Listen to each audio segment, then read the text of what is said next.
Pour la première édition des 48 heures de l'agriculture urbaine en Pays Rochelais, toutes les fermes et les jardins engagés ont répondu présent pour le mois de juin, avec 22 lieux accueillant le festival, 72 événements sur à peu près l'ensemble de l'agglomération rochelaise. Pour cette première édition des 48 heures, très bonne surprise, plus de 1000 participants aux ateliers, balades, visites de fermes qui étaient organisées. Toutes les tranches d'âge ont été représentées avec un petit bémol sur les adolescents, un peu moins présents que les enfants, les familles, les personnes âgées, et aussi du public qui vient de toute l'agglomération pour participer à cet événement. Le programme, il est extrêmement varié. Il propose à la fois des ateliers, donc ateliers pratiques, les mains dans la terre, pour aller planter ensemble, pour faire des bombes à graines pour les enfants, pour construire des jardinières ou des nichoirs. Une autre série d'événements qui sont plutôt des balades, souvent des balades comestibles, où on va aller cueillir des plantes qu'on croise sur son chemin et apprendre en fait à reconnaître les plantes. Et puis beaucoup de visites aussi, des visites de ferme sur un certain nombre de thèmes et notamment pas mal de visites orientées sur la biodiversité ou sur le maraîchage en sol vivant.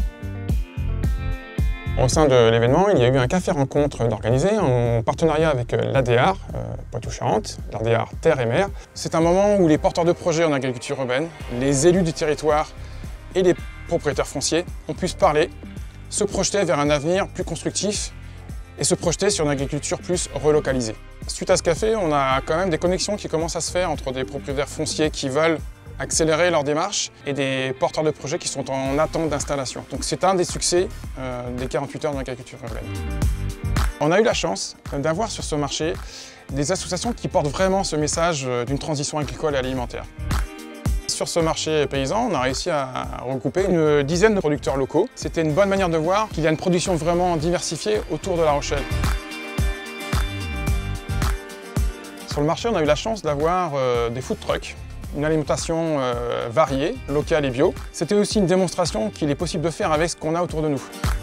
On s'est rendu compte au lendemain de la manifestation, à travers les commentaires des participants, que beaucoup s'étaient construit un programme complet sur le week-end, alternant visites, balades, jardins, fermes, marchés, une vraie découverte de toutes les agricultures de l'agglomération.